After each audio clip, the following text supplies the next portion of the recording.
돈을 항상 벌고 쓰고 매일 돈이랑 같이 생활을 하는데도 왜 돈이 없다고 생각하고 왜 돈이 없을까 고민일까? 정말 막연하게 고민을 많이들 하고 계시는데요.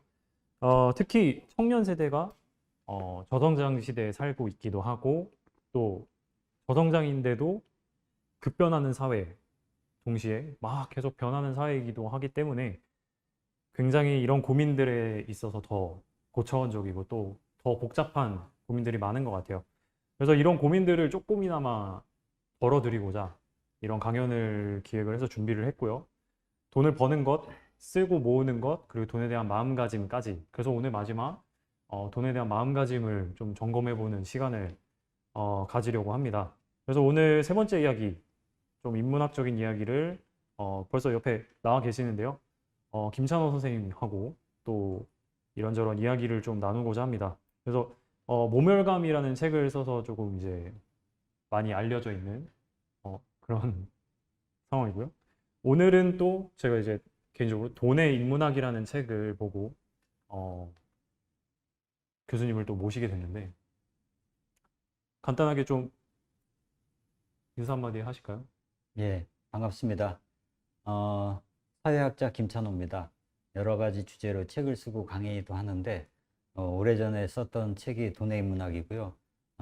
그 책을 썼다는 이유로 오늘 초대가 되었습니다. 여러분의 많은 고민들이 있을 텐데요. 얼만큼 제가 거기에 도움을 드릴 수 있을지 저도 함께 배우면서 시간을 갖고자 합니다. 초대해 주셔서 고맙습니다. 네. 거의 이제 마무리 멘트 같은 걸로 시작되는데 아주 또 좋은 말씀 오늘 제가 이것저것 좀 질문을 드릴 텐데 예, 또 좀 저도 너무 또 이상하게 좀 재미없고 진지한 이상한 그 성격이 있어가지고 오늘 또 많은 분들이 잠이 들진 않으실지 막 좀 고민도 되는데 최대한 예. 좀 재밌는 얘기 좀 많이 들려주셨으면 좋겠습니다. 그래서 오늘 그냥 전체적으로는 어, 책 내용, 책 내용을 음, 이제 차근차근 좀 예. 밟아가면서 음. 제가 막 질문 들었던 네, 예. 것들을 정리해서 먼저 음, 보여드렸던 것 같아요. 그래서 그런 질문들을 하다 보면은 또 다른 질문들도 또 해결될 수도 음, 있고 그래서 차근차근 예, 대화하듯이 좀 진행을 하도록 하겠습니다. 바로 또 예, 본론으로 예. 들어가서 벌써 이제 책 제목부터가 저는 재밌는데요. 음, 돈의 인문학. 음, 돈하고 인문학이 되게 저는 경영학과 인문학이 이제 거의 극단에 예, 있다라고 이제 배우고 살았는데 네. 돈의 인문학 이게 되게 좀 물과 기름 같은 음, 느낌인데 음. 어떤 의도로 이런 제목을 쓰셨는지. 이렇게 한번 생각해 보죠. 뉴스에서 네.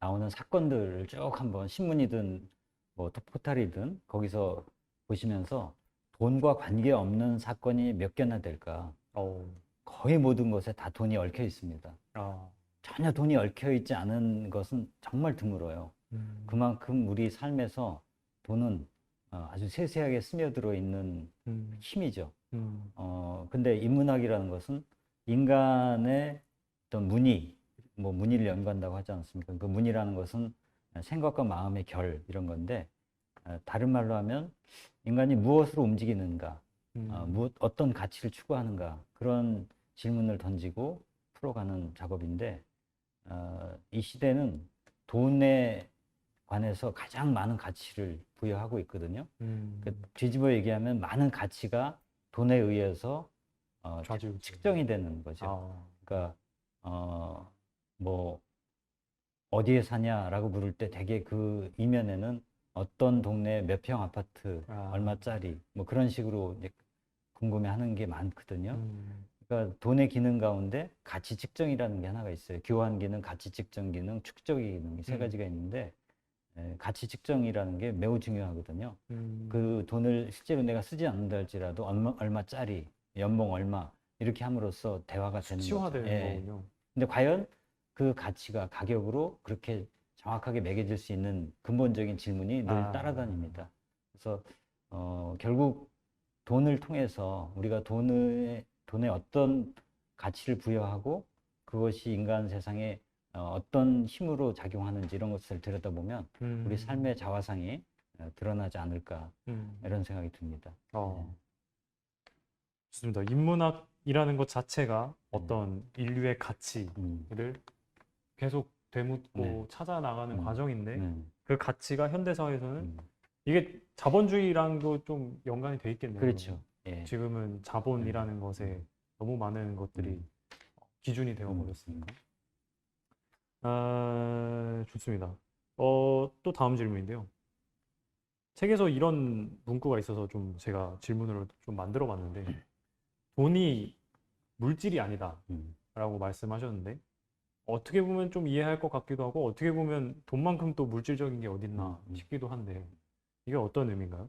뭐 우리가 물질 만능주의 이런 말을 많이 하잖아요. 네네네. 사람들이 정말 그런데 물질을 추구하냐?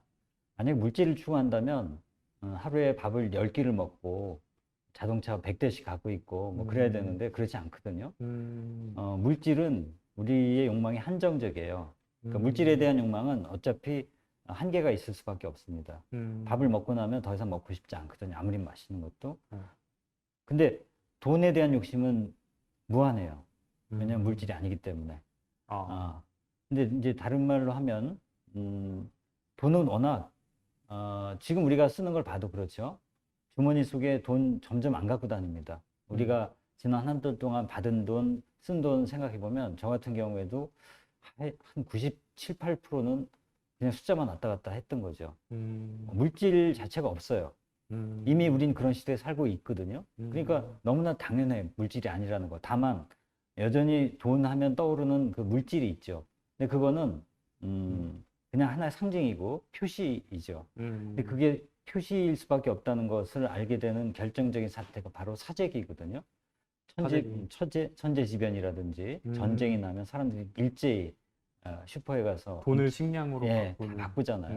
근데 그 음, 자체가 물질이기 때문에 필요한 거고, 근데 그런 물질이 아닌 것은 시스템인데, 언어인데, 약속인데, 그 약속이 흔들리면 아무 소용이 없다는 거죠. 한순간에 아, 휴지 조각이 되는 것, 알기 음, 때문에, 본능적으로. 그러니까 우리는 음, 누구나 돈이 물질이 아니라는 것을 다 알아요. 음, 다만, 일상에서는 그걸 잊고 살죠. 그러다가 그렇게 음, 한번 시스템이 붕괴될 것 같은 상황이 오면, 불안정해지면. 예, 물질이라는, 아니라는 것을 확실하게 그냥 음, 알고 움직이는 거죠. 예, 아, 그런 의미에서. 예. 지금 말씀하신 것처럼 점점 더 그 물질이 아닌 게 음, 되어가고, 음, 쉽게 말해 뭐 데이터가 되고 예, 있고, 음, 진짜 그냥 음, 숫자 그 이상 그 이하도 아닌 것이 음, 되고 있는데, 어, 지금 강연을 듣고 계신 분들이라면 첫 번째 강연에서 이제 이야기했던 음, 게 블록체인이랑 음, 비트코인 음, 이야기였어요.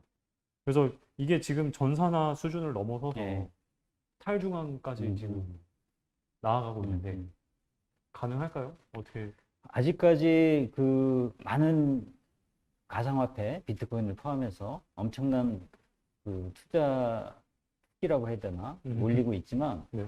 중요한 건 현재 화폐로 쓰이지 않고 있다는 거죠. 쓸 수가 없죠. 그렇게 돈이 가치가 왔다 갔다 왔다 갔다 하는데 쓰이기가 어렵고 음, 처음에 의도한 그런 목적과 달리 사람들한테 이돈 넣고 돈 먹기에 수단이 돼버렸잖아요. 음, 그러니까 이게 뭔지 몰라요. 본질적인 가치에 대해서는 아무도 질문하지 않고 심지어 음, 도지코인처럼 장난삼아 만든 것도 뭐 엄청나게 뛰었다가 폭락하고 이런 일이 음, 벌어지잖아요. 옛날 튤립 뭐 그런 것도 마찬가지로 사람들이 믿으면 그 달러에도 트러스트 인 갓이라고 써 있는데 믿으면 그 돈이 되는 거거든요. 근데 음, 지금 가상화폐 비트코인 같은 경우도 사람들이 믿기 시작한 건데 그게 핵심은 중앙은행의 통제를 받지 않는 화폐다 음, 보니까 그래서 혁명적인 것이면서 또한 그래서 아직 확실하지 않은 음, 것이죠. 어, 사람들이 모두 이거 이런 시대가 왔다 100% 믿고 그걸 가지고 거래한다면 전 대체할 수 있다고 생각해요. 음, 근데 아직까지 그런 조짐이 보이지 않고 많은 중앙은행들이 중국은 아예 그걸 이제 몰아내버렸고 어, 달러 같은 경우도 간단하지 않을 거요. 예. 음, 그러니까 기존의 국가 권력 시스템이라는 게 워낙 막강하고 많은 사람들의 믿음 위에 기초해 있기 때문에 음. 웬만해서는 흔들리지 않을 거다. 달러 같은 경우도 오히려 찍어낼수록 값이 올라버리잖아요. 웃긴 거거든요. 말이 안 되는 건데. 가치가 떨어져야 예, 돼요. 예. 근데 그게 바로 우리가 얼마나 허구 속에 살고 있는가, 그 허구가 또 한 현실을 만들어내는가 하는 것을 보여주는 건데, 어쨌든 아까 질문이 그런 가상화폐라는 것이 당분간은 저는 사람들의 관심을 계속 끌 거고, 사람들이 그렇게 사실 돈이 갈 데가 없기 때문에 거기까지 간 건데, 그런 투기 목적의 대상 말고 실제 거래 수단으로 쓰일지 아닐지는 많은 이견이 있습니다만 저는 직감적으로 당분간 어려울 것 당분간 같다. 그런 생각이 듭니다. 이게 재밌는 게 1회차 강연 때는 과학 네. 커뮤니케이터라는 분이 이선호 씨가 와서 비트코인은 미래다. 그러니까 뭐 이렇게 긍정적으로 좀 말씀을 하셨어요. 이게 기술적으로나 아니면 방향이나 이게 의미나 본질적인 이런 것들이 너무너무 우리가 가야 할 방향이라고 아주 밝은 부분을 이야기하고 가셨는데 반대로 또 저도 당위적으로는 그렇게 되면 좋을 것 같아요. 본질적으로 본질적으로는 가면 좋을 것 같고 그런 기대도 있는데 현실적으로 얼마큼 가능하겠는지 그런 의문이. 말씀하신 것처럼 달러가 세계 기준이 있는 것도 무너지지 않고 계속 흘러가는 것처럼 좋습니다. 이제 약간은 인문학적으로 지금 질문이 틀까 말까 막 이러고 있는데 이 말씀하신 것처럼 모든 가치나 어떤 기준 같은 것이 돈으로 평가되는 시대에 우리가 살고 있습니다. 근데 그렇다고 해서 좀 이걸 뭐라고 해야 될까요? 다른 가치를 좀 이야기하는 게 쉽지 않아 보이는 거예요. 돈이 기준이 되는 것이 위험한지 혹은 이게 나쁜 건지 이것조차도 판단이 근데 또 자본주의 사회에서 이게 당연한 거 아닌가 싶기도 하고 그래서 좀 돈이 아닌 다른 가치를 좀 이야기하고자 한다면 좀 뭐가 필요할까? 저는 그게 추상적이거나 너무 고결하고 도덕적이지 않은 거라고 생각합니다. 예를 들어서 100억을 내가 갖는다. 그 대신 죽을 병에 걸린다. 죽병에 걸려서 고통 속에 평생을 살아야 된다. 그런 조건에서 내가 100억 원을 갖고 싶을까? 그 다음에 그럼 건강이 돈보다 더 중요하다고 얘기했죠. 나는 건강보다 돈이 더 중요해. 이렇게 얘기할 사람도 있긴 할 거예요. 왜냐하면 그런 건 어떤 경우냐면 예를 들어 우리 집안이 너무 지금 돈 때문에 힘든데 나는 아픈데 나는 아픈 걸로 때우고 그 돈을 해결하는 이런 특수한 상황이 아니라면 그냥 돈과 건강을 딱 놓고 보면 물론 건강도 여러 레벨이 있겠지만 그러니까 적어도 돈과 건강을 바꾸겠다 이런 사람은 별로 없을 겁니다. 그러면 건강이 최고냐? 그건 아니거든요. 사람들이 이게 무슨 당위적인 얘기가 아니라 그럼 만약에 돈도 있고 건강해. 근데 사람들이 당신을 다 싫어한다. 사람들이 당신을 증오한다. 혐오한다. 밥 한 끼 먹을 친구도 없다. 그런 조건으로 그 돈을 갖고 싶을까? 예를 들어 제주도 땅 다 드릴 테니까 조건이 있어. 거기서 혼자 살아. 아무도 없어. 그 땅에. 무인도야. 그래도 난 좋으니까 그 돈 달라 할 사람이 있겠는가? 우리는 이미 다 알고 있어요. 돈이 다가 아니라는 거. 근데 워낙 그게 돈 중심으로 많은 게 숫자로 드러나고 하다 보니까 그게 그때그때는 중요하게 보이는 것 뿐인데 실제로는 우리 안에 우리가 더 중요한 것들 다 갖고 있죠. 최고로 중요한 건 한마디로 뭐냐? 최고로 중요한 거. 그건 존엄이라고. 인간으로서의 존엄. 그걸 위해서 우리가 돈돈을 하는 거예요. 돈을 많이 갖고 싶은 사람도 사실 죽을 때까지 먹고 살고 남을 돈 이상으로 다 추구하잖아. 왜 추구하는가? 결국 그걸 통해 존엄을 얻으려고 하는 거죠. 잘못된 방식이긴 하죠. 어떻게 보면 그 지위라는 말이 지위 경쟁이죠. 이어서 우리가 이제 돈의 어떤 가치 말고 다른 가치에 대해서 좀 이야기를 하고 있었으나 여전히 돈이 어떤 인간의 존엄을 지키는 어떤 또 재료가 되는 그런 말씀을 하셨는데 사실 말씀하신 것처럼 진짜 우리 모두가 알고 있는 것 같아요. 돈보다 건강이 중요하고 돈보다 관계가 훨씬 더 중요한 거고 근데 사실 이게 반대로 말하면 돈이 없으면 또 건강을 지키기 어렵고 맞아요. 돈이 없으면 관계를 지키기 어렵고 돈이 없으면 집이 흔들리고 이게 참 너무 복잡하고 그러니까 적절하게 봐야 되는 거죠. 네. 예를 들어 건강이 너무 약하면 존엄을 지키기 어렵거든요. 그래서 물론 아픈 가운데 고통 속에서도 존엄을 지킨 사람이 있지만 아주 특수한 경우고 그렇죠, 그렇죠. 너무 아프고 기력이 떨어지면 모든 게 귀찮고 타인에게 친절하기도 어려워요. 추해지죠. 예, 그렇죠. 예. 네. 그다음에 또 너무 머릿속에 든 것이 없어도 음, 다른 사람과 관계 맺기 어렵고 그러니까 저는 적절한 균형이라는 게 필요한데 우리 시대의 문제는 다른 것은 이렇게 불평등 그러니까 내가 건강하다고 해서 다른 사람 건강을 뺏는 건 아니거든요. 물론 약간 그런 면이 없지 않지만 내가 건강해진다고 누군가가 그만큼 건강하지 않아야 되는 건 아니거든요. 그렇죠. 또 내가 존엄해진다고 다른 사람이 존엄을 잃어야 되는 것도 아니에요. 음. 그 제로섬이 아닌데 돈만큼은 제로섬. 정확하게 한정된 자산이다 보니까 누군가가 더 많이 가지면 그만큼 사람들이 박탈감에 시달리게 되고 돈이 너무 없으면 당연히 건강도 지키기 어렵고 당연히 자존감도 무너지고 관계 맺기도 어렵고 이건 맞아요. 그러니까 돈이 다가 아니다라는 말을 함부로 하면 안 되는 거죠. 왜냐하면 돈이 다일 수밖에 없는 상황이 있어요. 분명히. 구조상. 그러니까 돈이 다일 수밖에 없는 그런 삶, 그런 현실, 어떤 특수한 시점에서 어떤 인생의 단계에서 그럴 수밖에 없는 그렇게 느껴지는 그걸 부인할 수 없다 그런 거죠. 그러면 돈이 다기도 하고 예. 돈이 다가 아니기도 이거 하고 마찬가지죠. 어떤 사람한테는 사랑이 다예요. 그죠? 그래 죽잖아요. 사랑이 안 맺어졌다고 죽잖아요. 어떤 상황에서는 건강이 다라고요. 지금 막 아파 죽을 때는요 돈도 소용없잖아요. 그쵸, 그쵸. 그런 것처럼 돈도 그 중에 하나인데 다만 이게 굉장히 많은 사람들한테 아주 오랫동안 이런 현실이 지속이 되니까 그만큼 방점이 강하게 찍히는 거죠. 이게 어떻게 보면은 인생 전체를 원형 파이라고 봤을 때 그 순간이 훨씬 많다는 거죠. 예. 돈을 욕구하고 돈을 그렇죠. 욕망하고 예. 돈이 갈구하고 막 예. 필요한 예. 갈증이 나는 그 시간이 훨씬 예. 돈이 차지하는 시간이 많다. 예. 그렇기 때문에 돈이 다인 것 같고 사실 그 수많은 카테고리 중에 하나인데 예. 좋습니다. 그 욕망하는 시간, 그러니까 방금은 시간으로 비유를 했습니다만 엄청나게 이 돈을 욕망하는 사회적 분위기, 이 분위기 속에서 그런 말씀을 하셨어요. 누군가가 돈을 욕망하니까 우리는 욕망한다. 남의 욕망을 욕망하는 욕망이 전이 되는 그런 말씀을 책에서 하셨는데 그 욕망의 사슬이 막 있다면 그 시작점이 어딜까 같은 게 또 궁금해지더라고요. 그 시작점은 내가 남보다 더 우월하고 싶은 그런 마음이겠죠. 예.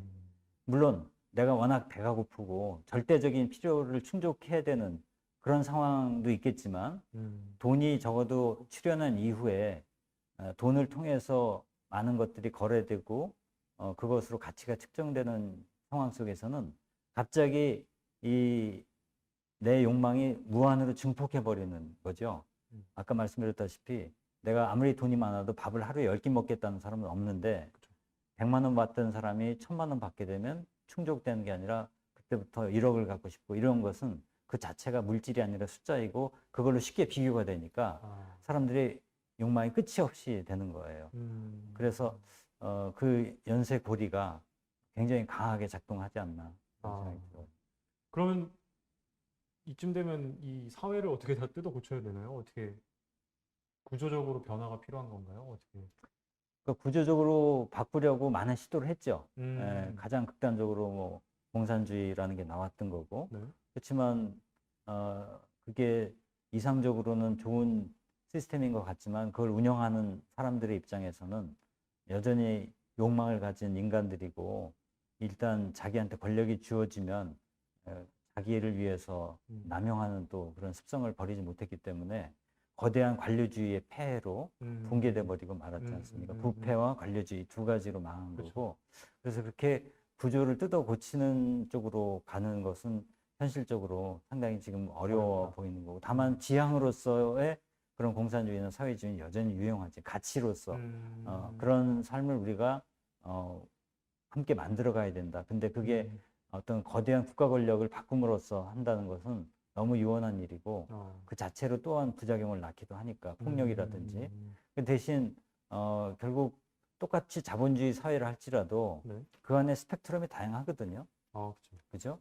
우리보다 돈에 대한 압박이 덜한 나라가 훨씬 더 많아요. 음. 우리보다 잘 사는 나라 가운데. 음. 그러니까 우리나 중국 같은 나라가 굉장히 돈에 과도한 가치를 부여하고 있고, 우리가 부러워하는 나라들, 북유럽이라든지 이런 데는 워낙 그 사회가 풍요로워서 그렇다고만 하기에는, 그렇다고 우리가 절대적으로 풍요롭지 않은 건 아니거든요. 그렇죠. 예. 어느 면에서 우리가 훨씬 더 풍요롭고 소비 수준을 봐도. 근데 그런 사회는 돈 이외에 다른 가치들로 서로를 관계 맺고 아. 그것을 또 서로 인정하고 하는 그런 에토스라고 할까요? 그런 풍토가 자리 잡혀 있기 때문에 문화를 그런 식으로 바꿔간다면 서서히 우리가 돈에 대한 압박이 줄어들고, 돈에 대한 압박이 줄어들면 결국 지금 문제는 그렇잖아요. 부자들이 계속 무한한 부를 더 독점하고 싶은 그런 네. 욕망을 내려놓지 않으면 이걸 강제로 뺀다는 게 만만치 않은 일이거든요. 그렇죠, 그렇죠. 그래서 이 돈을 가진 사람이 어느 정도 가진 다음에 좀 다른 쪽으로 관심을 좀 다양하게 가지면 난 돈은 됐고 다른 거 이렇게 하면 돈을 놓고서 이렇게 막 경쟁하는 건 좀 줄어들 거다. 물론 이것도 상당히 좀 관념적인 이야기도 있겠지만, 이상적인 예. 이야기. 근데 어쨌든 조금씩 그런 식의 사람들의 그 가치 지향을 바꿔가는 것을 어쨌든 이건 포기할 수 없다. 그걸로 모든 게 해결되는 건 아니지만, 그러니까 네. 제도적인 차원에 당연히 그건 얘기 전대로 깔고요. 뭐 세금이라든지 그런 건 당연히 더 우리 바꿔가야 되죠. 예. 아, 이게 첫 번째 시간에도 비슷한 답변을 드렸었는데, 어떻게 보면 약간 정치적으로 이야기가 흘러갈 가능성이, 왜냐하면 우린 시스템을 이야기하고 있다 보니까 너무 정치적으로 이야기가 흘러갈 수도 있는 그런 주제들인 것 같아요. 근데 각자의 생각은 또 각자가 가지고 있는 거니까 잘 저희가 좀 성숙한 성인으로서 대화를 좀 들어주시면 감사하겠고요. 비슷한 개념으로 좀 질문을 드리자면은 방금 말씀하신 것처럼 돈의 가치를 너무 부여하지 않는 사회, 좀 다른 가치로도 혹은 뭐 직업이라던가 아니면 어떤 관계라던가 어떤 성격이라던가 다른 가치, 돈이 아닌 다른 가치로 사회적인 인정을 받는 그런 사회가 좀 이상적으로 필요하다라고 말씀하셨는데, 이게 한국이 참, 한국이라고 표현하기 좀 뭐합니다만 그 돈의 가치를 정말 부여하면서도 그걸 따라가면 쫓으면 또 좀 상것, 약간 좀 그 점잖지 못한 것, 뭐 그런 식으로 좀 손가락질 받기도 하잖아요. 근데 또 반대로 또 돈을 너무 또 가지고 있지 않으면 생활력 없는 사람으로 손가락질 받고, 그 어떤 중간을 찾기가 굉장히 어려운 것 같아요. 돈을 열심히 쫓아야 돈이 쫓아올 것 같고, 그렇다고 또 돈을 멀리해서 선비처럼 지내면 돈 없이 막 좀 굶어 죽고, 뭐 처자식 굶어 죽이는 사람 막 이런 손가락질을 받는다거나, 그 어떤 중간을 찾으려면 어떻게 또 일단 돈을 너무 밝히면 손가락질 받는다는 분위기는 IMF 지나면서 많이 바뀌었어요. 그전에는 많이 그랬는데 2000년대 접어들면서 우리 사회도 어느덧 대놓고 돈을 밝히고 돈 많으면 무조건 존경하고 부러워하는 이런 사회로 바뀌었기 때문에 그만큼 속물적이 된 거죠. 여기서 속물이라고 하면 외형적인 것으로 그 사람의 인격을 판단하는 걸 속물이라고 하거든요. 네네. 그 외형에는 돈이 있고 지위가 있겠죠. 그런 건데 지금 이제 질문이 돈을 너무 추구하는 것도, 또한 돈을 너무 무시하는 것도 그 중간 적절 지점이 어디, 그거는 뭐 어떤 액수로 얘기할 수는 없는 거고, 왜냐면 그러니까 결국 돈의 노예로 사는가, 돈의 주인으로 사는가, 그 문제죠. 그러니까 돈이 엄청나게 많은 사람도 돈의 노예가 돼서 거기에 끌려가고 돈 때문에 자기 인생이 망하고 이런 사람 많잖아요. 그쵸. 그러니까 뭐 돈으로 부패를 한다든지 사기를 친다든지 네. 그래서 그런 경우. 그다음에 돈 때문에 또 인간관계 파탄이 일어나는 경우 굉장히 많죠. 돈이 그렇게 없었으면 관계가 괜찮았을 사람들이 돈이 많아지면서 뒤틀어지는 그런 가족들도 많고 그렇거든요. 그쵸. 그래서 돈이 적절한 수준을 넘으면 굉장히 위험한 이런 시스템이 돼버리거든요. 그래서 중요한 것은 내가 돈을 컨트롤할 수 있는, 그러니까 돈이 너무 없어도 돈에 매여 사는 거거든요. 그러니까 그건 자기가 돈이 너무 나한테, 그러니까 사람이 뭘 하냐에 따라서 돈이 중요할 수도 있고 아닐 수도 있거든요. 그러니까 덜 중요할 수도 있고 더 중요할 수도 있죠. 예를 들어 내가 큰 사업을 하겠다 그러면 많은 돈이 돼야 되니까 그때는 돈이 정말 중요한 변수인데, 예를 들어서 뭐 내가 뭐랄까요, 뭐 어떤 취미 생활을 개척한다 그러면 돈을 안 들이고도 할 수 있는 거죠. 그러면서 만족감 얻을 수 있고 그건 선택인데, 그러니까 포트폴리오를 잘 봐야 될 겁니다. 내가 지금 이 정도 삶을 살아가는데 어느 정도 돈이 필요할 것 같고, 이 정도 최소한 주어지지 않으면 굉장히 다른 면에서 지장을 받을 것 같다. 아플 때 제대로 치료도 못 받는다든지, 아니면 내가 하고자 하는 일에 충분하게 뭔가 자원이 조달이 안 된다. 그러면 그건 전략적으로 그 돈을 위해서 좀 더 노력을 네. 해야 되겠죠. 네. 예, 그 정도, 그러니까 그거는 자기 상황에 따라서 그걸 좀 넓게 보고 판단을 해야 되는 문제 같아요. 이게 어떤 모두 전체를 아우르는 어떤 음, 개념이 있을 수는 네, 없고, 그렇죠. 너무 예, 각자의 예, 기준이 다르고 예, 상황이 예, 다르고 예. 삶이 다르기 그러니까 때문에 어떤 사람은 돈 많아도 음, 가난하다고 생각하고, 어떤 사람은 없으면서도 자기 넉넉하다고 생각하는 게 있거든요, 분명히. 그건 음, 생각하기 나름일 것도 있지만, 네. 동시에 그 사람의 살아가는 방식에 따라서 그럴 수도 있는 음, 거니까. 네, 좋습니다. 어, 이제 어떤 개인의 삶, 어떤 돈의 기준, 각자마다에 있어야 되는 돈의 기준, 뭐 이런 것들 때문에 이제 앞으로 하는 질문들이 어떻게 보면 좀 어, 답변하기 어려운 음, 그런 질문이 될 음, 수도 음, 있겠습니다만, 그 중에 답변하기 어려운 음, 질문 중에 하나가 노후 준비. 음, 노후 준비를 위해서 얼마나 경제적으로 비축을 해야 되는지 음, 좀 명확하게 알고 싶은 사람이 있다면 음. 어떤 조언을 해주실 수 있을까요? 그 노후라는 것에 대해서 우리가 막연하게 생각을 하는데, 굉장히 여러 조건들이 있거든요. 음, 자기 상황이 있고요. 음, 예를 들어서 노후에 돈이 어디에 많이 들어갈까를 생각해 보면 어느 정도 답이 나와요. 제일 많이 들어가는 게 의료비예요. 건강. 예. 그러니까 건강하지 못한 채로 오래 살아야 된다. 그럼 돈이 많이 들 겁니다. 음, 그러면 내가 노후를 위해서 지금 준비한다 그럴 때 돈을 위해서 막 애를 쓰는 게 중요할지, 건강을 좀 더 관리하는 데 관리. 신경을 쓸지는 또 선택을 해봐야 되죠. 음, 어느 한쪽으로 다 치우칠 수는 없고요. 이것 음, 역시 포트폴리오라고 생각해요. 음, 그리고 노후에 돈이 많아도 또 행복감이 떨어지는 이유 중에 하나는 고독이거든요. 만날 사람 없고. 노연고. 그러니까 돈은 있는데 친구가 없다. 음, 가족도 관계가 서먹서먹하다. 그럼 그 돈 갖고 뭐예요? 뭐 맨날 쇼핑만 할 것도 아니고 골프 치는 것도 친구가 있어야 치질 거 아니에요. 음, 그렇다면 내가 과연 사회적 지능이 충분한가? 그런 것도 좀 봐야 되겠죠. 그러니까 음, 이런 여러 가지 변수들에 따라서 음, 돈이 많이 필요할 수도 있고 적게 필요할 수도 있죠. 그러니까 음, 사람들을 많이 사귀는데 돈이 많이 필요하다고 생각하면 많이 들어가는 거고. 음, 그러니까 물론 최소한의 그 비용은 전문가들이 다 이것도 도시에서 사냐, 농촌에서 사냐, 이것도 전혀 다르잖아요. 일단 그쵸. 우리나라 가장 큰 돈이 부동산인데 그것도 차이가 난단 말이에요. 그건 선택이라는 거죠. 그리고 음, 지금 서울하고 지금 3, 40년 뒤에 서울은 또 다를 수도 있죠. 그러니까 음, 그건 아무도 예상하지 못하는데, 적어도 거시적인 인구 변화 같은 건 좀 생각해 보면 그것까지 염두에 두고 생각을 해봐야 될 겁니다.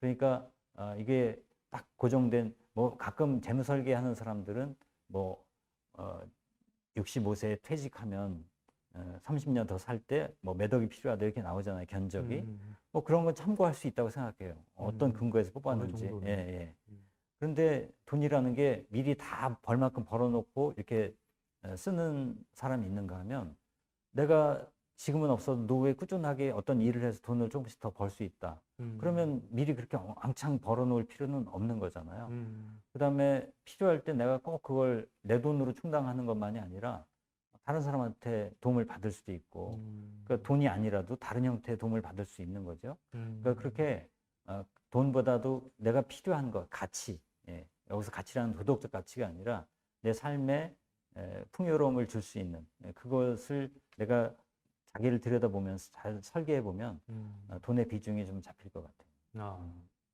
이게 결국은 어떤 각자의 기준을 명확하게 계속 만들어 나가야 되는 거죠. 내가 어떤 삶을 원하는가, 음, 그걸 내가 선택하면 우선순위가 정해진다는 거. 음.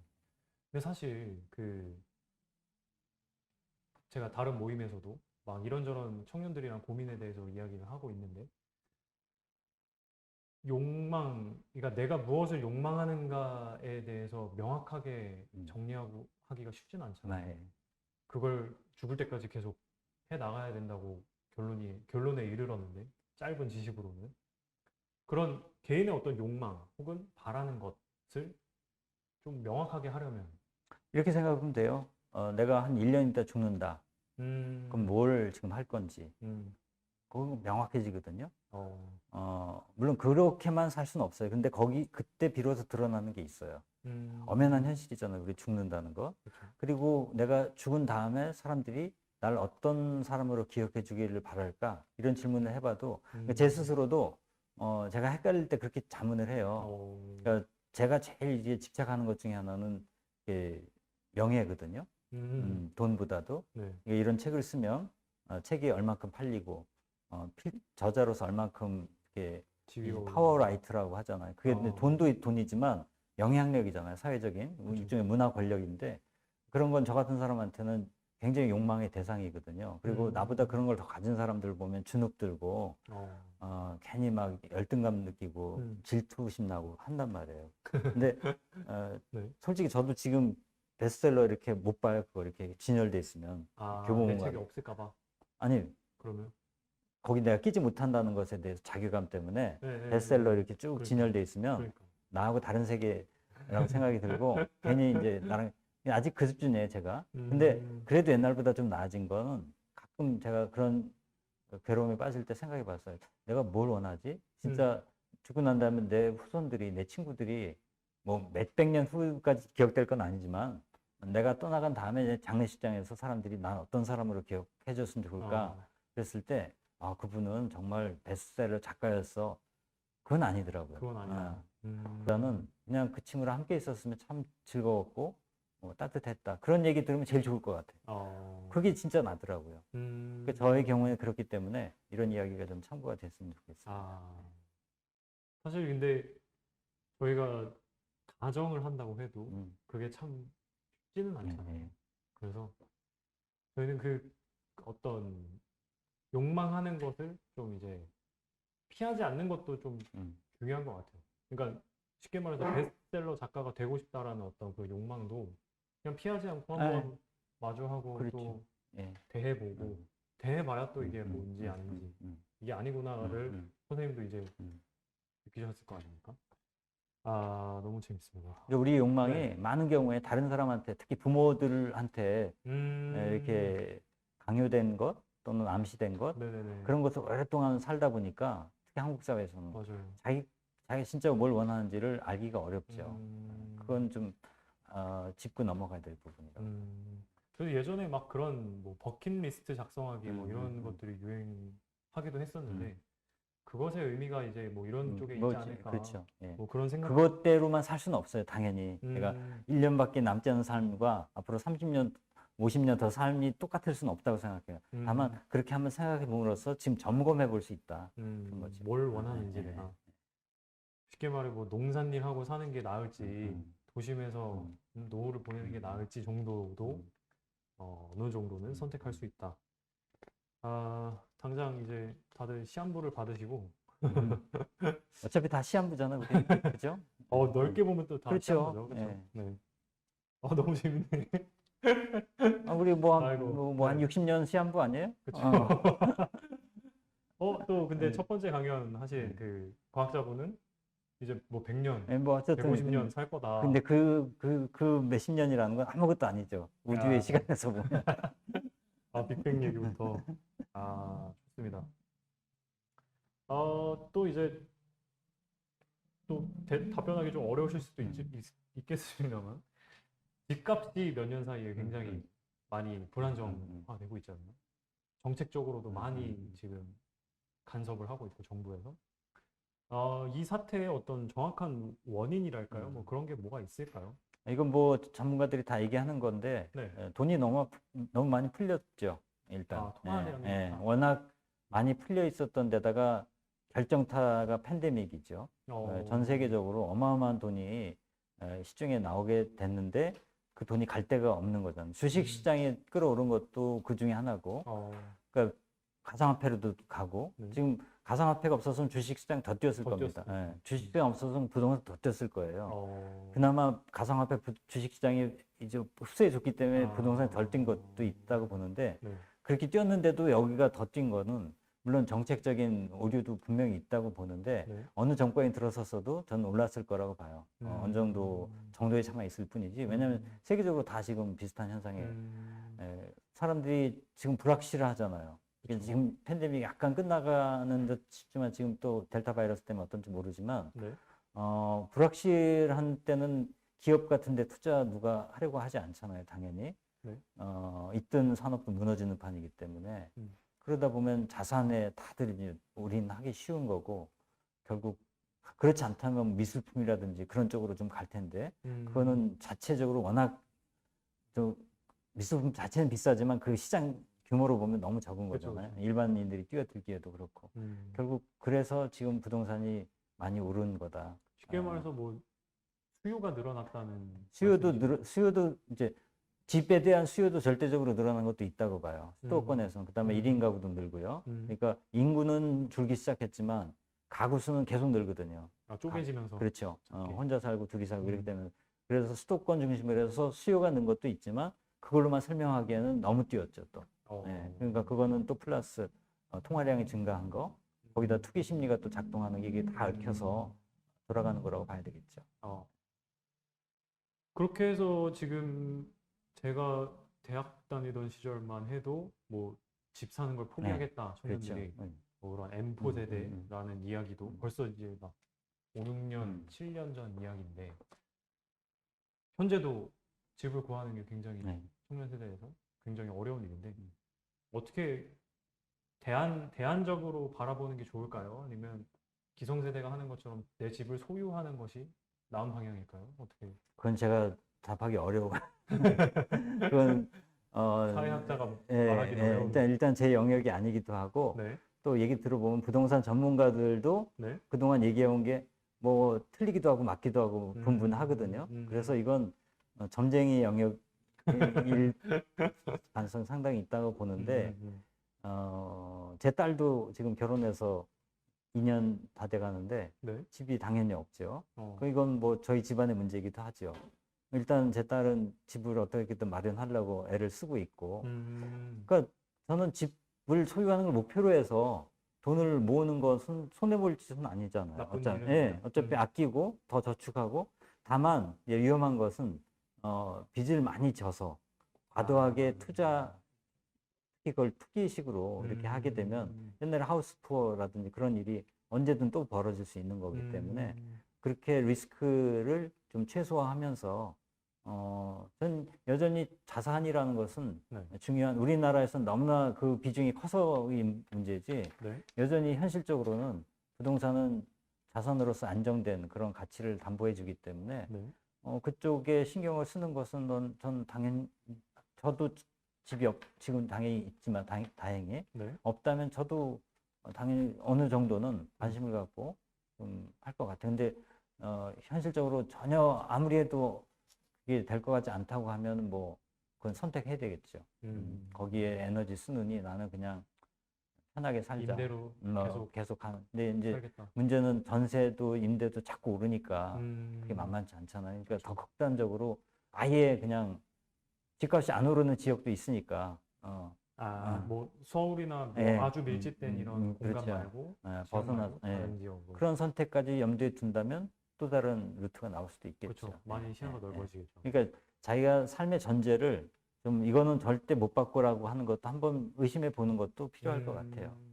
뭔가 이제 불변의 어떤 막 고정되어 있는 것 같이 느껴지지만 옛날에는 결혼 안 하면 못 산다고 생각하고 결혼하면 당연히 낳아야 된다고 생각하지만 지금 다 그런 전제 무너졌잖아요. 맞아. 그런 거 마찬가지죠. 많이 변하고 있는 것 같아요. 좋습니다. 그래서 또 계속해서 답변하기 어려운 질문 세 번째입니다. 요즘 시대에 투자는 선택이 아니라 필수다.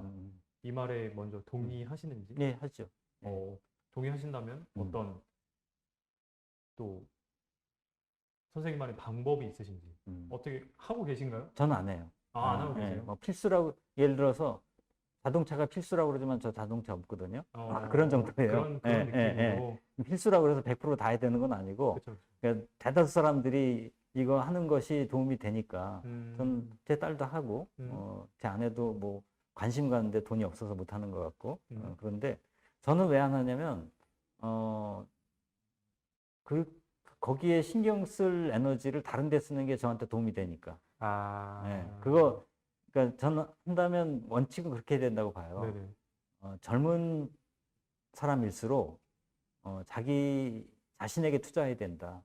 자기 몸에 투자하고, 자기 두뇌에 투자하고, 사회적 네트워크에 투자하고, 굉장히 에너지를 많이 써야 되는데, 맨날 이렇게 그 단타 매매 같은 거 하고 있으면, 사실 그렇게 해봐야 많이 벌기도 하지만 잃기도 하거든요. 그쵸, 그쵸. 예, 그런 식으로는 전 너무 낭비라고 생각이 들어요. 아, 투자하되 좀 길게 보고 좀 묻어두는 그런 정도로 아. 하면서 안정된, 물론 그것도 찾기 어렵지만 좀 그러니까 한마디로 맨날 그 들어가서 보면서 일비일비 하는 있죠, 거, 맞아요. 그거는 전 너무 자신을 소진시키는 거다. 아. 그런 식으로 생각해요. 그런 느낌으로. 예, 이 그 저번 주에 재테크 음, 관련해서 음, 작가님이 어, 말씀하신 것도 되게 맞닿아 있는 게 지금 많아요. 말씀하신 음, 거에서 주식을 투자하거나 뭐 이런 것들이 싫거나 혹은 그게 어렵다고 느껴지면 자기한테 투자해라. 네, 자기의 월급이 올라가는 것에 투자하고 그렇죠. 그걸 선택해라. 음. 선생님은 그쪽을 예, 선택하셨다는 그런 거죠. 말씀이고. 예. 아, 그리고 투자할 때, 어, 그게 내가 투자하는 기업이 뭐 하는지는 알고 투자해야 되잖아요. 그게 음, 저는 적어도 제대로 된 투자자라면 그냥 목적이 차익을 누려서, 그거는 다른 사람 돈 있는 거 뺏는 거, 전 그게 재미없어서 잘 안 해요. 내가 버는 만큼 누구를 뺏어야 된다면, 음, 그런 걸로 인생 낭비하고 싶지는 않다 하는 생각도 아, 있거든요. 다만, 여러 사람이 더 기업의 가치와 그 미래를 보고서 투자해서 모두 다 윈윈하는 그런 투자라면 정말 좋겠다. 그런 투자는 저도 하고 있네요. 그러니까 저기 생협 쪽에 이렇게 어떤 기업에 거기에 저도 지금 생각이 날 정도로 이게 넣어놓고 잊어버리고 있거든요. 주식 얼마인지. 예, 안 한다고 예, 뻥치셨네, 그럼. 뻥치기 아니라 잊어버린 거예요. 제가 잊어버렸다. 3년 전에 해놓은 걸 잊어버리고 그걸 아, 주식이라고 생각 안 하고 했는데, 어, 주식은 맞는데 주식은 주식. 얼마짜리인지 지금 몰라요. 그러니까 그거는 아, 그냥, 왜냐면 그건 제 목적이 가치 투자를 차익을 목적으로 하는 게 아니라 그 회사가 잘 되길 바라고, 음, 혹시 망하더라도 뭐 할 수 없지라는 생각 정도까지도 할 정도니까, 예. 하여튼 그런, 모두 다 그렇게 해야 되지는 않지만 그래도 적어도 네. 이래서는 안 된다는 거죠. 예를 들어서 쿠팡에 투자했는데 자기가 쿠팡 직원으로 일하면서, 왜냐하면 투자자로서의 자기와 노동자로서의 자기와 소비자로서의 자기가 충돌할 수 있어요. 그러니까 투자자로서는 무조건 차익 남겨서 돌려주는 게 최고잖아요. 그러려면 노동자도 제대로 안 챙겨주고 소비자의 이익도 무시하고 이렇게 해야 되잖아요. 그러니까 적어도 내가 지금 투자하는 게 이 사회상을 어떻게 바꿔가는지를 알아야 되는 거죠. 내 자녀들의 건강을 위협하는 기업에 투자하면서 거기서 주식값이 오르길 바란다는 것은 내 자녀의 건강을 아주 무너지는, 부정적인. 그걸 바라는 거잖아요. 예, 그런 모순은 피하는 게 좋겠다. 좋습니다. 또 책에서도 나왔던 그런 다루셨던 그 주제인데 남녀 관계의 문제. 그걸 이제 빗대어서 또 질문을 만들었는데요.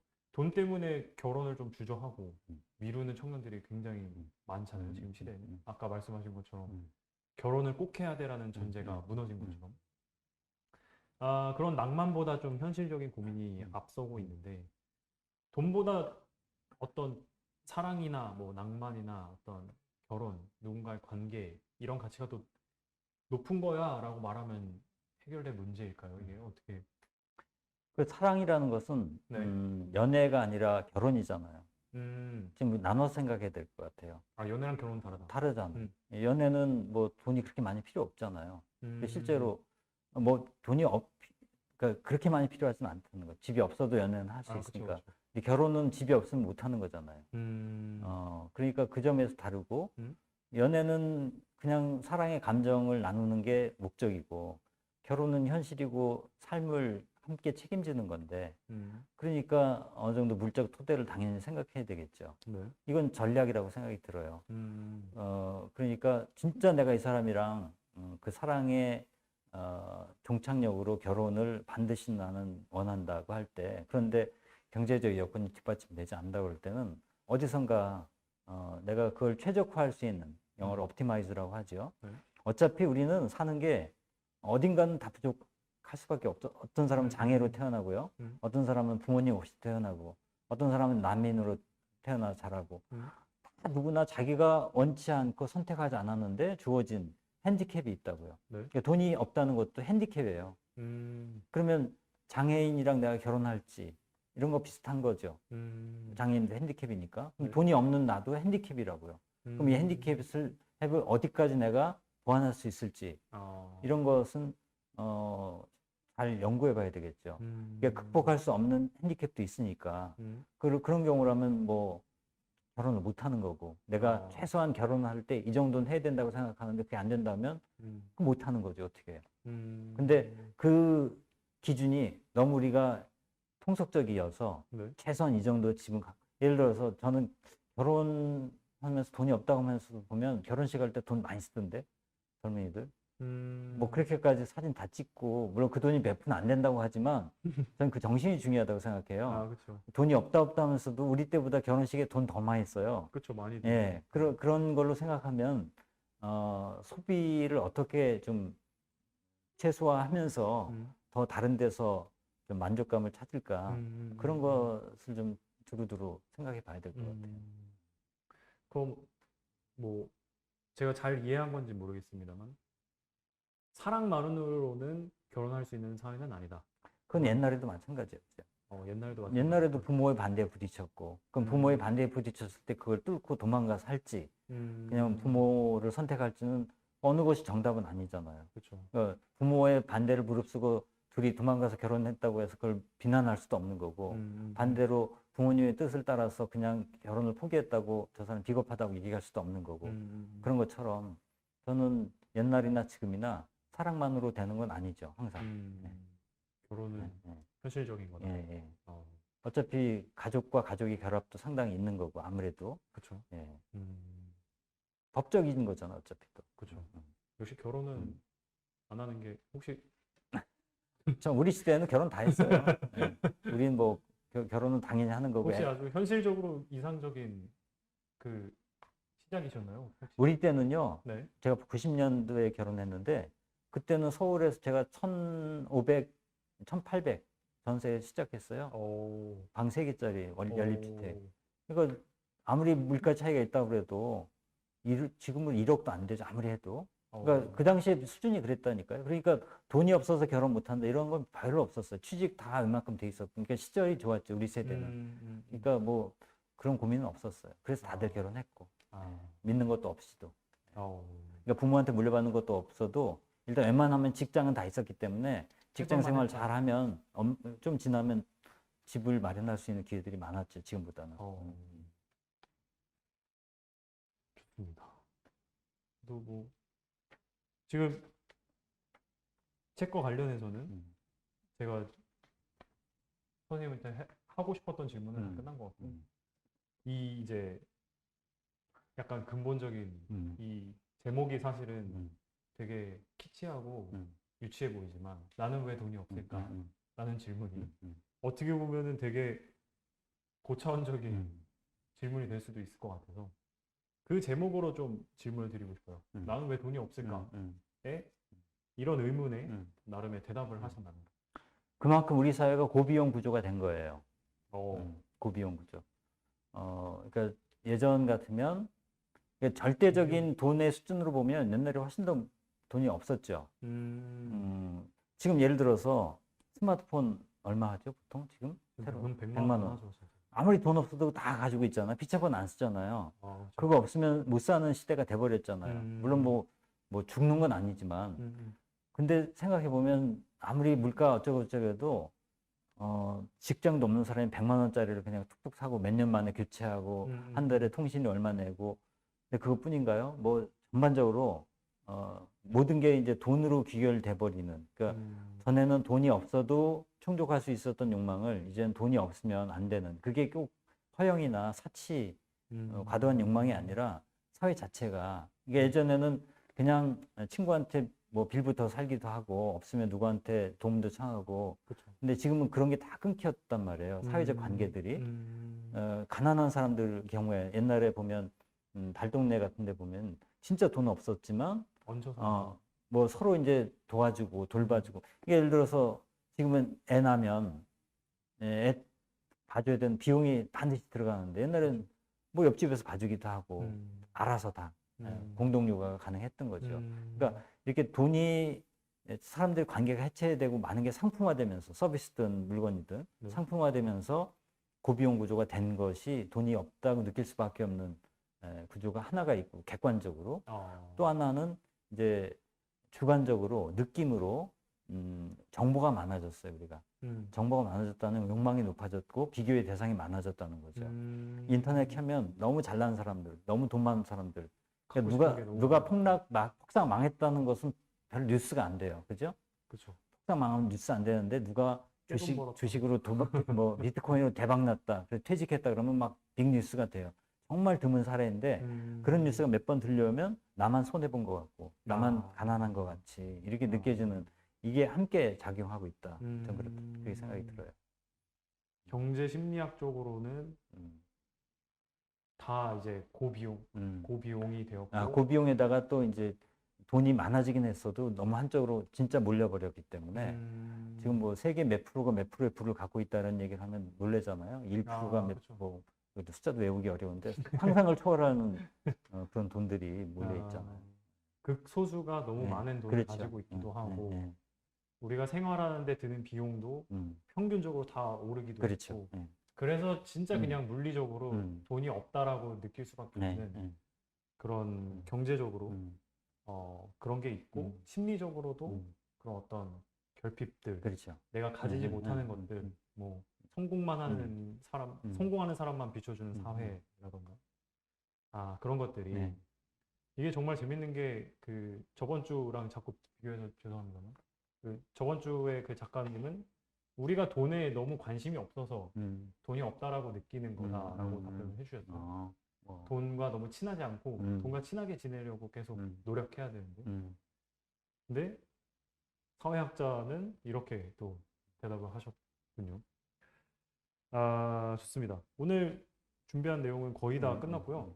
그 이제 사전에 시청자분들이 해주신 질문들 그런 것들을 선생님에게 여쭤보려고. 네. 사실은 이제 뭐 선생님한테 질문해 주세요가 아니고 돈에 전반적으로 고민이 있으시면 상담해 드립니다. 뭐 그런 식으로 적어놨어요. 네. 거기에 이제 답변을 주신 겁니다.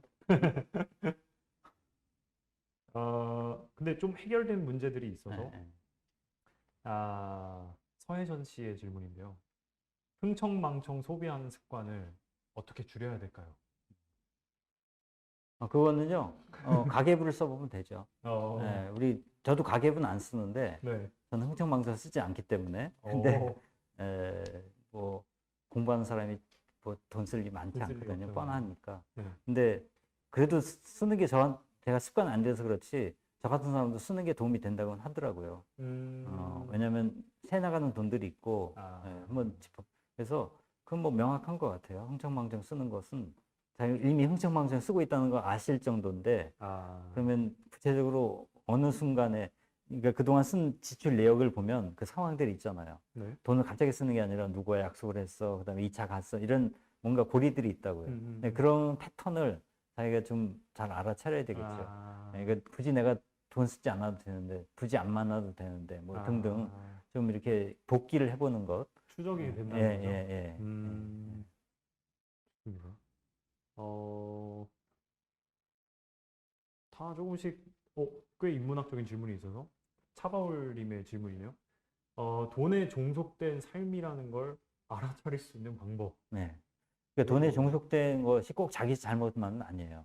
예, 일단 왜냐면 예를 들어 부모님이 너무 많은 빚을 져버렸다. 제 주변에도 꽤 있거든요. 부모님 때문에 힘든 사람들. 부모님 평생 자녀를 돌보지 않은 것도 억울한데 나이 들어서 갑자기 나타나갖고 가난까지 물려주는. 예, 이렇게 아파서 병원비에다가 빚까지 음. 해결되지 않은 것까지 내밀면서 해결해 달라고 하면 황당한 거죠.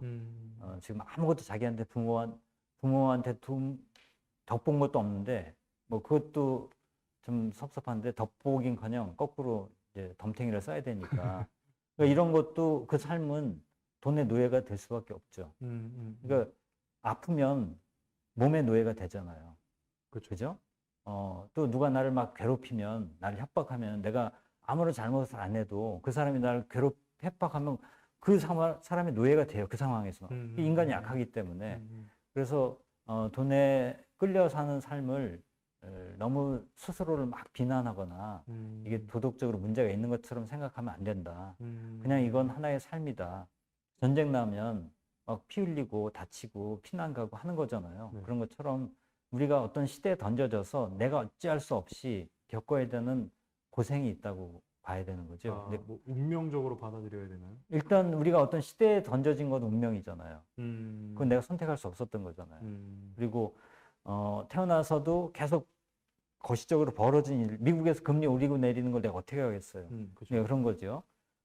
내 마음대로 안 되는 게 훨씬 더 많거든요. 어차피 살면서 내가 컨트롤할 수 있는 거는 거의 없어요. 강아지 정도, 스마트폰 정도, 전 두 가지 이외에는 컨트롤 되는 거 없다고 봐요. 그래서 스마트폰은 맨날 손에서 못 떼는 거라고 봐요. 컨트롤 되니까 이것만. 네, 전능감을 느끼거든요.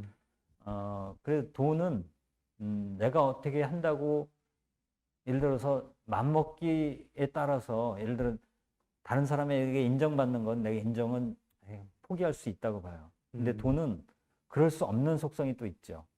절대 빈곤은 지금 배고파 죽겠는데 어떻게 그걸 생각하기 나름이 아니거든요. 그건 해결해야 돼요. 어떻게든.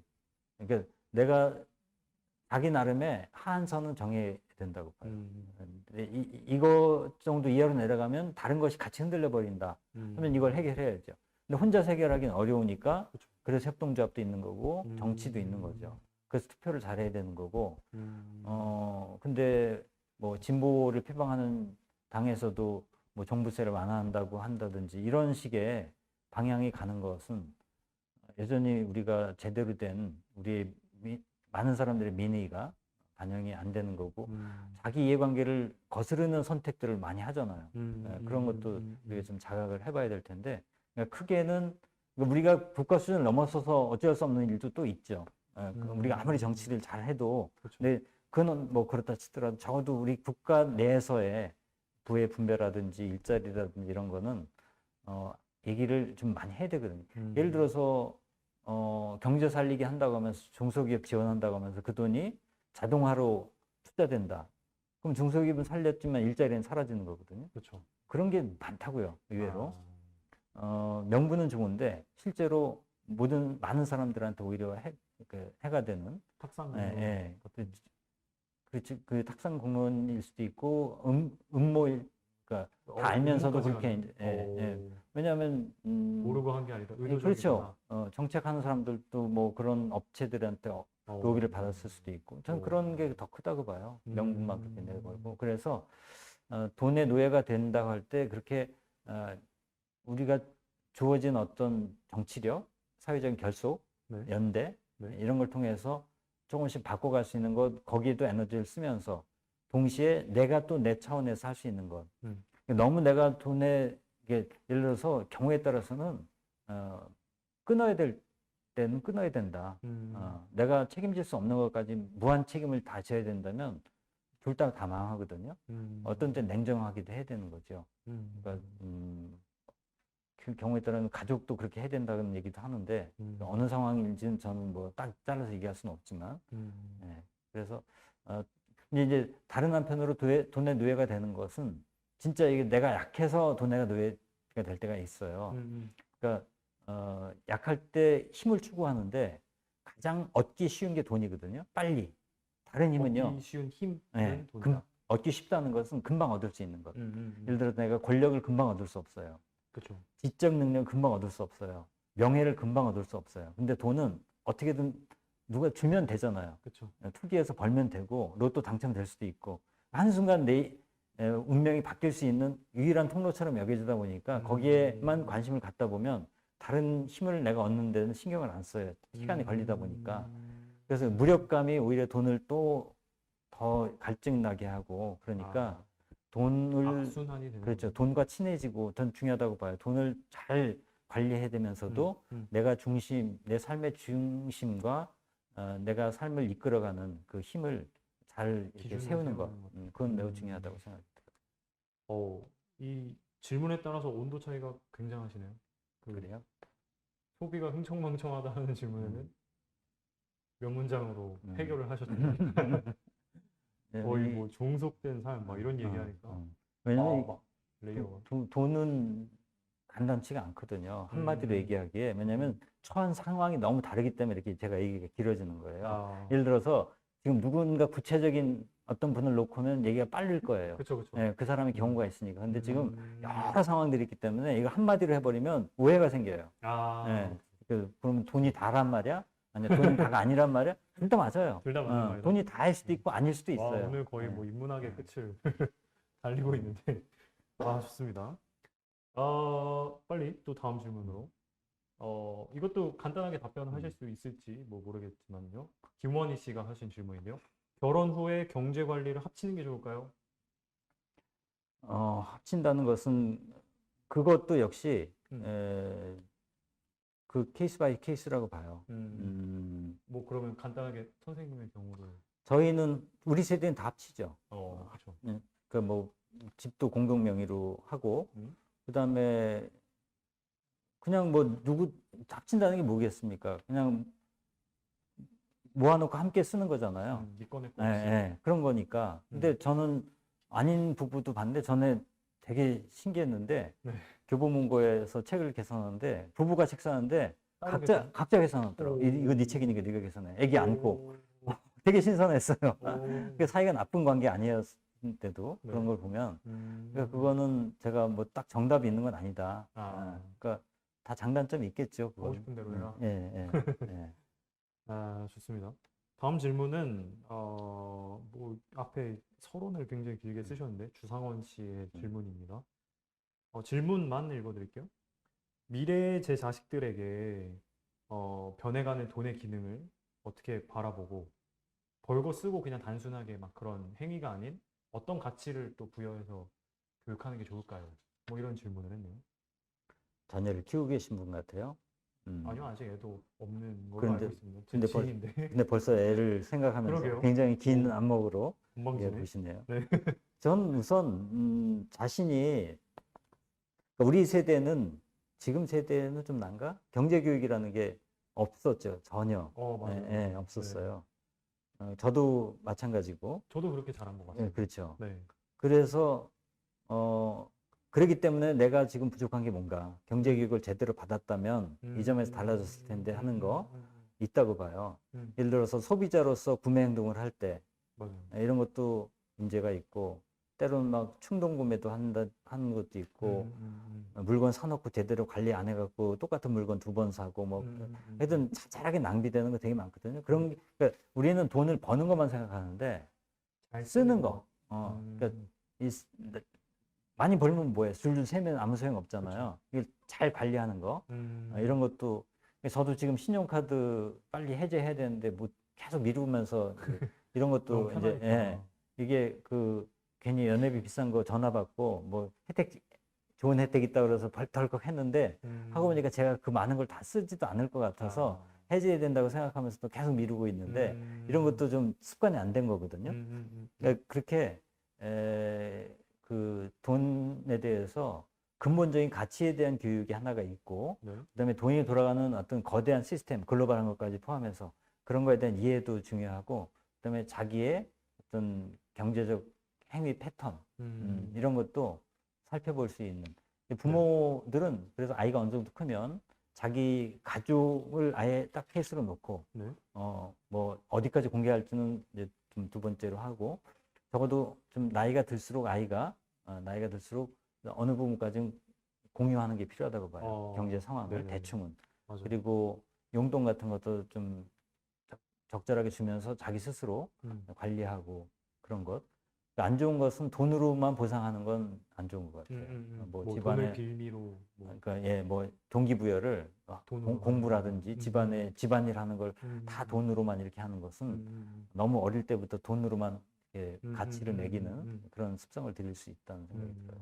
혹시 뭐 외람되지만 그 따님에게 예, 뭐요? 경제적인 예, 교육을 예. 잘 어떻게 해드렸나요? 저도 그렇게 잘하지 못했어요. 그걸 음, 예, 잘하지 못해서 그 점에서는 제일 취약해요. 음, 근데 뭐 그래서 애가 잘못된 것 같진 않은데, 예, 네. 그러니까 뭐 근데 더 잘했으면 근데 저보다 경제관념이 더 밝은 것 같아. 선선적인 건지. 보통 저도 막 예, 이게 예, 뭐 성차별적인 예. 그 발언일지 모르겠습니다만 남성보다는 여성이 예, 훨씬 더 그런 건 있어요. 예, 현실적이고 예, 예, 되게 그 예, 예, 경제적이고 예, 확실히 예. 그런 것 같아요. 음, 저도 음, 굉장히 반성 많이 음, 하고 음, 있습니다만. 음, 아, 음, 그렇습니다. 오늘 뭐 준비한 질문들은 음, 대부분 그 시청자 질문들이 해결이 됐어요. 음, 아까 우리가 음, 저희가 중간에 이제 음, 막 대화하는 거 음, 없으고 음, 해결이 됐고, 준비된 질문이 다 끝났고요. 오늘 이렇게 마무리를 하려고 하는데요. 선생님 오늘 이런 대화 나누시면서 또 어떤 소감이라던가 아니면 하고 싶은 말씀이시라던가? 질문이 두이 질문하셨나요? 네네네네. 교수님은 언제 돈이 가장 간절했나요? 가장 어, 필요할 때 주머니에 돈이 없을 때, 나름 그때 돌파구가 돈이 아니라 다른 것을 상상한다면, 어, 저 역시도 집안에 결혼 초에 음, 제 벌이도 별로 없는 데다가 저희 처가에 빚이 많았거든요. 네네네. 그래갖고 제 아내가 이런 얘기 다 하여튼 제가 어찌할 수 없이 네네네. 계속 떠들리는 상황. 네네네네. 그래서 어, 그런 기억도 나요. 네. 그 돈 10만 원이 없어갖고 아, 출판사에 그 번역을 했는데 출판사에서 번역비를 그때 또 잘 안 챙겨줘요.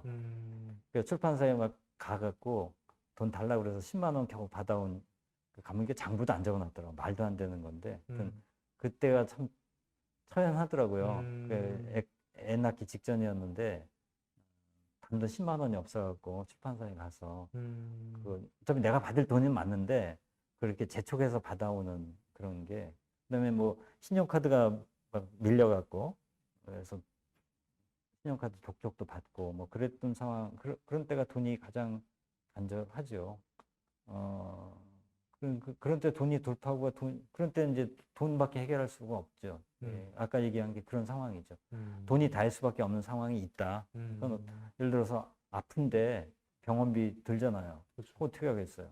누가 돈이 있으면 되죠. 와서 무료로 내가 고쳐주겠다는 사람을 내가 찾기 전에는 음, 아니면 뭐 기도의 힘으로 기적을 일으키는 게 아니라면 그러니까 그런 상황은 그냥 그 상황을 어떻게 해서 그냥 받아들이고 견뎌야죠. 음, 그리고 최대한 어떻게든 돌파구를 찾아야 되는데 그런 게 아니라 그냥 돌파구 돈이 아니라면 돌파구 돈이 아닌 것은 돈으로 왜곡된 것이 있겠죠. 음, 어, 내가 뭘 꼭 예를 들어 뭐 꼭 어디 여행을 가야 된다거나 아니면 뭐 제가 책에도 썼나 그거 다른 책에 썼나 어떤, 다른 책에 썼구나. 서울대학교 정신의학과 교수님이 그런 말씀 하시더라고요.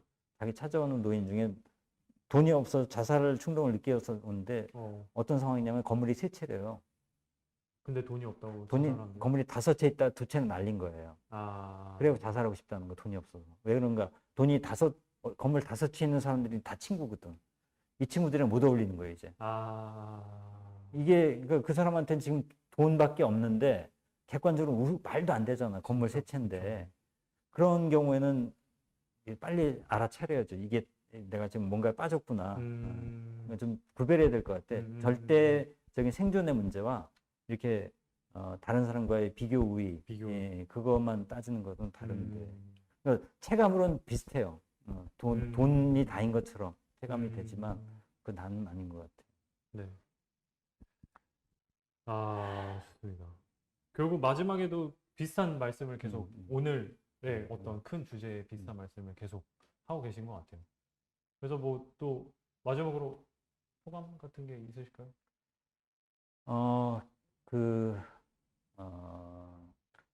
자신을 신뢰하는 것, 음, 그게 제일 어렵고도 중요한 것 같아요.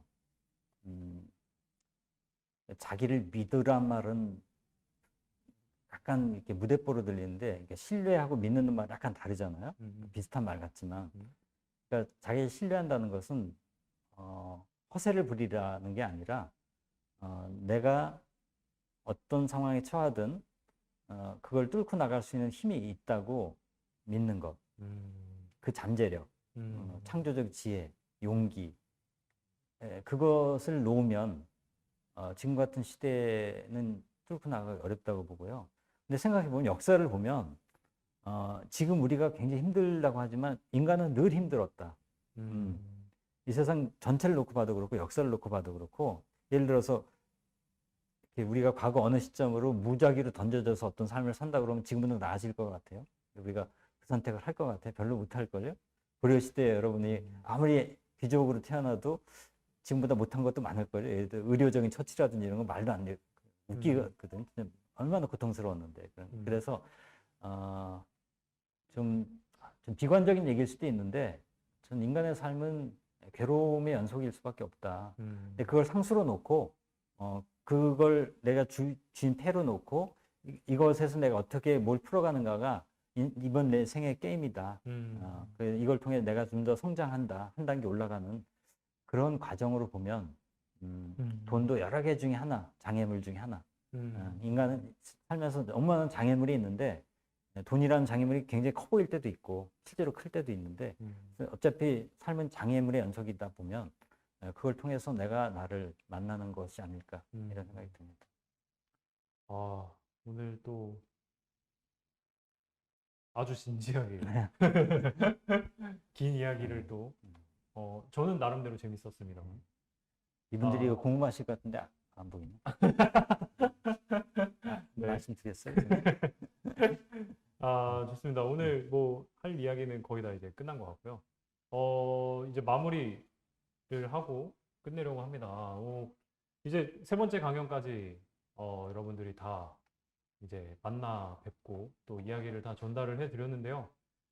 저도 이게 짧게나마 이제 새 강연을 이제 강연자분들이랑 말씀을 나누면서 느낀 점이 세 분이 다 공통적으로 하는 말씀은 각자의 기준이 있다.